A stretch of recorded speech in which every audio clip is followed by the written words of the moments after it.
I guess, Dimitri, and we're about running out of time, so I have a last or soon to be last question. From a technology perspective, is there anything that's come out? I mean, VPN, obviously, we joke about it being an old technology, but is there any new technology that's come out since the pandemic, or things that have been brought forward that are helping solve some of these problems? Um, Not even necessarily since the start of the pandemic, right? Tools have existed. Tools, there are many of the problems that are faced today, the tools have existed for that. You know, I like a saying that the future is here, it's just not distributed evenly, right? So the future has been here, it's just now it's time to distribute it more evenly, right? But okay. VPN, we talked about VPN, old technology, everybody knows, still useful. And by the way, when we talk about VPN, I mainly talk about SSL VPN actually, because that's where all the advanced authentication technologies, et cetera, are, not the old IPsec VPN. And that's useful not only when people think on-prem, they think physical building. That's not true anymore. A lot of organizations, what they've done is they said, I'm getting out of the business of running my physical data center, but I have a system. So what they take is they basically forklift that and they pop it up into Azure, AWS, you know, et cetera. But that still has to be behind certain in a walled garden. So VPN is not just to a physical building; it's also to public cloud, kind of private networks in public cloud. Yeah. Okay, but everybody understands SSL VPN. It's a very useful technology right now. We talked a little bit about CAS, Cloud Application Security. And what I like to those who are listening who come from more traditional networking backgrounds, I like to start the discussion of CAS with, there's no software to install, there are no appliances to deploy. Okay, just approach the conversation of cloud application security that it's a cloud to cloud service that talks via APIs, right? And there's nothing for you to deploy on your network or on your users' machines. It's a cloud-based security service. Then we go into more kind of traditional solutions for the new age. So network security, I'm talking, you know, firewalls, access points, etc. And I actually, you know, if I was to make a prediction, I think we will see a large surge in the next year to year and a half, and it's a way overdue, of enterprise grade security for home. For the last 9 years, at least 9 years, security experts have been, you know, every other month there is yet another release of how some TP-Link or D-Link or some other consumer grade $20 router has massive vulnerabilities. Forget a default admin password. I'm talking about like basics, remotely exploitable vulnerabilities that are botnets built on these things, right? Now that organizations are going to realize that people's homes are an extension of their network, there's going to be an uptick of enterprise grade security for home. Okay, how to deploy? So this is where I can talk, you know, there is enterprise grade, we do have enterprise grade security for home in small form factors. The key there is centralized management and remote administration, right? The ability to manage thousands of them through a single console, the ability to deploy them with zero touch, the ability to have an access point. I should have one. Oh, there we go. Let's bring some props. We need props, right? We need props. The idea of bringing something like this and just telling a user, you know, just plug it in and walk away. Don't touch anything else. People know how to plug it in, right? This thing will actually build a tunnel can be configured to connect to it'll automatically connect to the cloud management console and can be pre-configured to, when it goes online, to build a tunnel to the network in a secure way, whatever, all the stuff that an admin does. From a user point of view, they plug this in and 5 minutes later they have corporate Wi-Fi. Right? Or might be a PoE port and they plug in their soft phone or their printer, but they have a little island inside of that, again, you know, dirty home networks. And again, I'm talking about things that might seem, they're not sexy terms. I'm not talking about blockchain connecting to IoT with machine learning, right?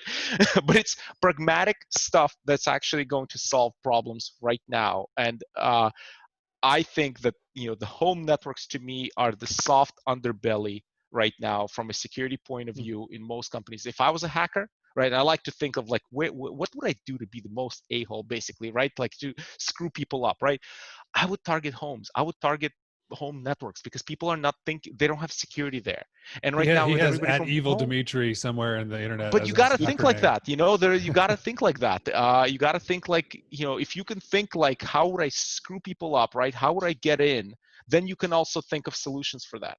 Yeah. And I think home networks right now are soft underbelly ripe for exploitation. Oh, I think you're so right. So right. If you think of the average technical acumen of the typical person, and that person's going to connect to your Wi-Fi and may inadvertently have access to your network. So my Wi-Fi network at home is called Still Loading. And invariably, people come over and they tend to be 35 and up, and they go, "What's your Wi-Fi ID?" I don't know. It's still loading. Yeah, it's still loading.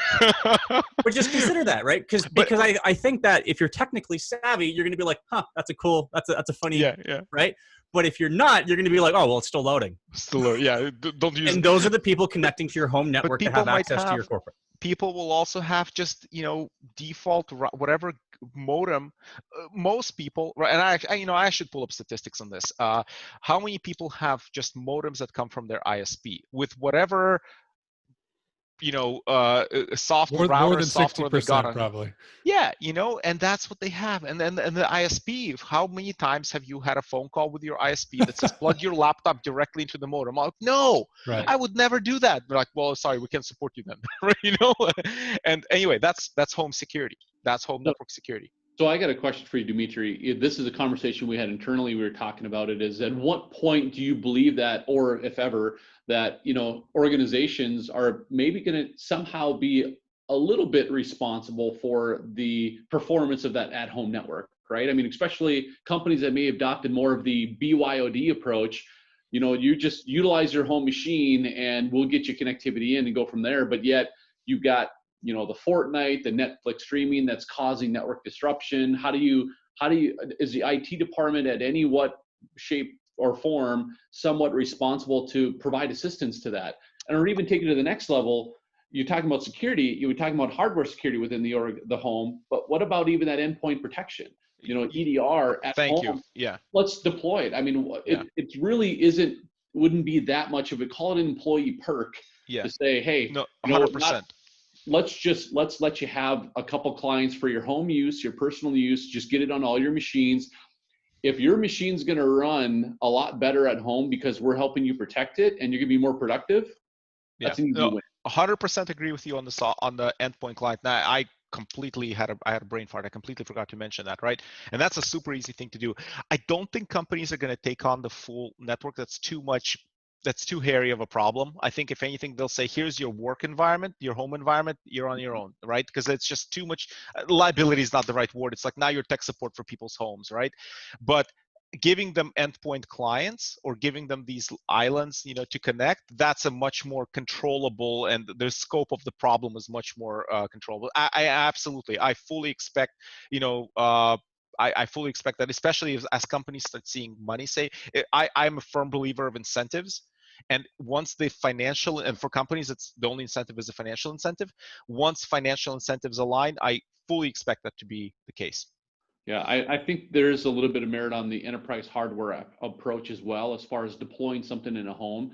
I can very easily see, to simplify a lot of things, it's a lot easier to say, hey, we're just going to put that router in place. It's not going to be a D-Link or anything else. It's going to be ours.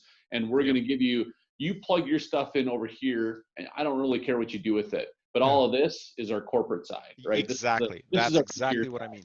It's too easy to make things simple for an IT administrator to not have those help desk. Everything's running slow again. Well, no, actually, we're good now. And I can monitor, and I can control, and I can see it all through centralized management and with remote. And the key here is, I'm not visiting somebody's home to set it up. I send it, and with that zero touch, through cloud management consoles or on-prem, whatever, it's a choice. There's no on-home visit, right? And that's especially during in normal times, that would be a lie. You don't want to send the people into people's homes, etc. Today, it's even more obvious. Right. So I guess the bottom line is there's really no excuse at this point. So we've learned a lot. There's really no excuses for businesses going forward to try to now take those precautions, do those things, because they have a little bit more runway, right? They had the pain. Yep. Now they're catching up. Now, as Jason said before, I mean, let's hope things don't get worse, but obviously it seems like they are. So be prepared, right? That's, I guess, the message. Be prepared. Fool me once, fool me twice situation, right? Yeah. Yeah.